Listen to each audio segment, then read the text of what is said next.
అందరికి నమస్కారం. Natural farming స్వాగతం, అలాగే బహురూపికి స్వాగతం. సో నేను నచ్చిన దేశీ వెరైటీ వరి అయితే ఇదే అన్నమాట. మామూలుగా కాయది ఇది. ఒక్క కర్ర మనం నాటితే ఒక 15-20 పిలకల కంటే ఎక్కువనే వస్తుంది. ఎండాకాలంలో కాబట్టి కొద్దిగా మన పొలం దెబ్బతింది కాబట్టి దాని తర్వాత రికవర్ అయ్యి ఇప్పుడు మళ్ళా పుంజుకొని దాని తర్వాత మళ్ళీ కొత్త పిలకలు వచ్చి ఈ స్థాయికి చేరుకుంది. ఒకసారి కంకులు చూడండి ఎంత అద్భుతంగా వస్తాయో. ఒక్క కంకి మనం పరిశీలిస్తే కనీసం 100 గింజల వరకు ఉంటుంది. ప్రతి గింజ కూడా లావుగా బరువు ఉంటుంది అనమాట వేరే రైస్తో పోల్చుకుంటే. ఒకసారి ఈ ఒక్క చెట్టుని మనం గమనిస్తే చూడండి ఎన్ని పిలకలు ఇస్తాయో. పిలకలతో పాటు ఎంత మొత్తంలో రైస్ అవుతుందో చూడండి ఒకసారి. ఇంత అద్భుతమైన వెరైటీ చూడండి.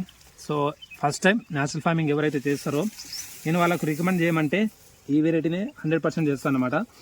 ఇంత పంటకాలం వచ్చిన తర్వాత దాదాపు 3.5 నెలలు దాటిన తర్వాత కూడా ఇంకా కొత్త పిలకలు వచ్చి మళ్ళీ కరకు మీద ఉందండి చూడండి. మామూలు రైస్ కాదు ఇది, మళ్ళీ కరకు మీద వస్తున్నాయి. ఒక్కొక్కటి ఇంకా వస్తూనే ఉన్నాయి అనమాట. మామూలు రైస్ కాదు ఇది, శ్రీకృష్ణదేవరాయలు కాలం నాటి రైస్ ఇది. దీనిలో ఉండే ఫైబర్ కంటెంట్ అన్ని రైస్ కంటే కొద్దిగా భిన్నంగా ఉంటుంది, ఎక్కువ మొత్తంలో ఉంటుంది. గ్లైసిమిక్ ఇండెక్స్ అనేది కొద్దిగా తక్కువ ఉంటుంది. ఇది లావు రైసు, తినడానికి కొద్దిగా డిఫరెంట్ ఉన్నా దీనిలో ఉండే పోషక విలువలు మన బాడీకి చాలా మంచిది. ఎవరైతే చిన్నపిల్లలు, దాంతోపాటు ఆ వయసు పైబడిన వాళ్ళు, రోజువారీ కూలీ వాళ్ళు, ఎక్కువగా కష్టపడే వాళ్ళకి ఈ రైస్ అయితే చాలా ఇంపార్టెంట్ అనమాట. దీనిలో మెగ్నీషియం కంటెంట్ చాలా ఎక్కువ మొత్తంలో ఉంటుంది. మన బాడీకి కండపుష్టి పట్టడానికి ఇది చాలా బాగా ఉపయోగపడుతుంది అనమాట. సో అందుకే ఈ వెరైటీని నేను వేశాను. వర్షాకాలంలో వేస్తే ఇంత హైట్ వచ్చింది. ఎండాకాలంలో 3 సార్లు దెబ్బతిన్న తర్వాత కూడా మళ్ళీ రికవర్ అయ్యి కొత్త పిలకలు వచ్చి కూడా దాదాపుగా చూడండి నా చెస్ట్ అంత హైట్ ఒక 4.5 ఫీట్ల అంత హైట్ అయితే వచ్చేసింది అనమాట. మామూలుగా పెరిగేది ఇది. వర్షాకాలంలో ఇదే పంట వేసేస్తే ఆల్మోస్ట్ మనంత హైట్ వచ్చేస్తుంది. ఒకసారి మీరు గమనిస్తే ఇది దూరం చూడండి ఎంత దూరం నాటినాను.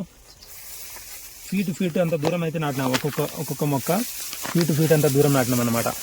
ఇవి చాలా బలంగా ఉంటాయి, ఇంకా ఎక్కువ కాలం ఆగుతాయి అన్నమాట. బరువు ఎక్కువ మోస్తుంది. దాంతోపాటు ఎక్కువ వర్షాలు కురవడం కానీ, గాళ్ళు వడగళ్ళు పడ్డ కూడా కొద్దిగా తట్టుకునే రకం ఇవి. పొలం అయితే కిందికి ఒరగదు, మ్యాక్సిమం పైన నిలబడి ఉంటుంది.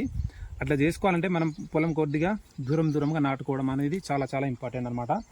ఆ విధంగా నాటుకుంటే అద్భుతంగా వస్తుంది ఈజీగా. ఇప్పుడు మీరు చూస్తే దీనిలో కనీసం ఒక 2 నుంచి 3 క్వింటాల వరకు బియ్యం మనకు వచ్చే అవకాశాలు అయితే ఈజీగా ఉంటాయి. చాలా అద్భుతమైన వెరైటీ అని చెప్పుకోవచ్చు. వర్షాకాలంలో నేను వేరే రకాల వెరైటీ వేద్దాం అనుకుంటున్నా.